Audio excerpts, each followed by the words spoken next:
E no versículo 26 diz assim: E disse Deus, façamos o homem à nossa imagem, conforme a nossa semelhança, e domine sobre os peixes do mar, e sobre as aves dos céus, e sobre o gado, e sobre toda a terra, e sobre todo o réptil que se move sobre a terra.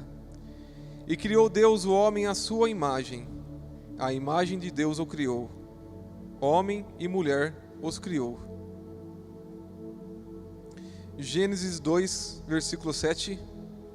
E formou o Senhor Deus o homem do pó da terra, e soprou em suas narinas o fôlego da vida, e o homem foi feito alma vivente. Aqui é o ponto-chave, é aqui onde nós vamos começar e que vai ser o intuito dessa palavra. E formou o Senhor Deus o homem do pó da terra. Se nós se perguntarmos por que Deus criou o homem do pó, Deus poderia pegar a pedra que é resistente, que tem forma, e moldar o homem. Poderia pegar uma madeira e lapidar essa madeira e formar um homem. Não, mas Deus pegou do pó. Existe uma explicação muito clara para isso. O pó você torna barro e você molda algo. É fácil. E ele é moldável. Se não deu certo, você quebra esse barro, volta ele ao pó de novo e reformula ele novamente. Então Deus quis criar o homem do pó, porque Ele quis que nós fôssemos moldados e que nós nunca esquecêssemos da nossa origem, de onde nós viemos, do pó, do nada. E Ele fez tudo. Através do pó, Ele formou o barro e formou o homem e deu vida ao homem. E viu Deus que o homem precisava de alguém para ajudar, que o homem estava sozinho. E Deus disse: eu vou criar uma mulher, uma ajudadora, alguém que vai ao lado do homem para estar auxiliando. Nós sabemos que Deus pegou Eva e criou da costela de Adão para que Eva fosse ajudadora e andasse do lado, nem acima nem abaixo, mas do lado de Adão, para auxiliar. Mas por que Deus criou Eva de Adão? Para que Eva soubesse que eu também vim da mesma origem de Adão, eu vim do pó. Eu fui criada lá do nada, lá de baixo, e eu fui moldada também do pó. Assim como criou Adão do pó, a mesma origem de Eva era do pó, para que pudesse andar ao lado de Adão.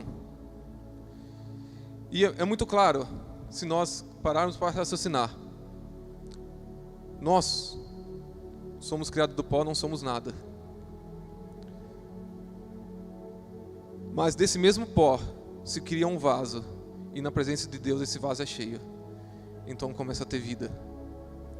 O homem sem Deus não é nada, ele é pó. O homem com Deus pode transformar muitas coisas. O homem na presença de Deus pode mudar vidas. O homem na presença de Deus pode transformar as vidas. Então isso tem que ficar claro em nós.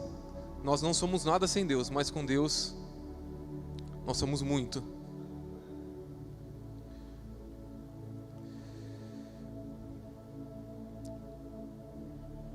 Nós podemos mudar as formas. Se nós pegarmos o pó e formarmos um vaso, nós agora temos um vaso, mas a origem desse vaso é pó. Mas começou a valer um pouco mais do que o simples pó. E se pegamos esse vaso, pintamos ele, damos forma nele, ele vale um pouquinho mais do que a origem. Mas a sua essência ainda é pó. E se pegarmos esse mesmo vaso e pintar ele de ouro, pedras preciosas, ele vale muito. Amém? Mas qual é a sua origem? Continua sendo pó. Se pararmos para conscientizar nisso, não importa a posição que o homem chegue, não importa a posição que o homem está, a origem dele é uma só.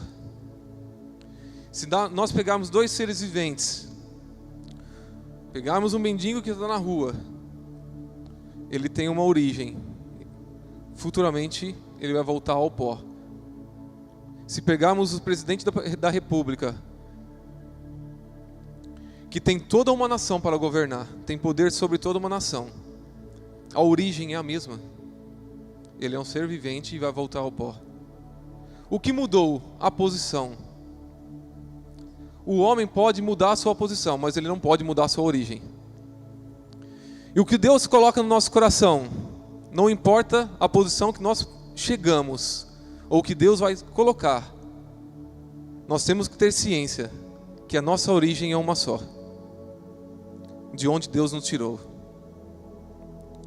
E muitas vezes nós vemos pessoas que chegam na igreja e as pessoas sentem a unção, e durante o louvor, durante a ministração, as pessoas choram, as pessoas gritam, as pessoas correm, as pessoas babam, se jogam no chão, e muitas vezes, pelos nossos olhos carnais, nós perguntamos: mas por que tudo isso? Por que toda essa movimentação? Não precisa disso. Mas se nós pararmos para analisar de onde essa pessoa veio, se nós pararmos para analisar de onde Deus tirou essa pessoa, nós vamos dizer: isso é muito pouco ainda. Porque às vezes nós estamos numa situação tão complicada, numa situação tão difícil, perdidos, e Deus nos resgata. E somos muito gratos por isso. E nós sabemos de onde nós viemos, então, quando estamos aqui salvos, nós sabemos o valor que tem isso. Então nós damos o nosso melhor. Nós nos prostramos, nós choramos, nós nos rendemos de graça a Deus, porque Deus mudou nossas vidas. E muitas vezes o que nós fazemos ainda é pouco, perante tudo o que Deus fez por nós, perante de onde Deus nos tirou.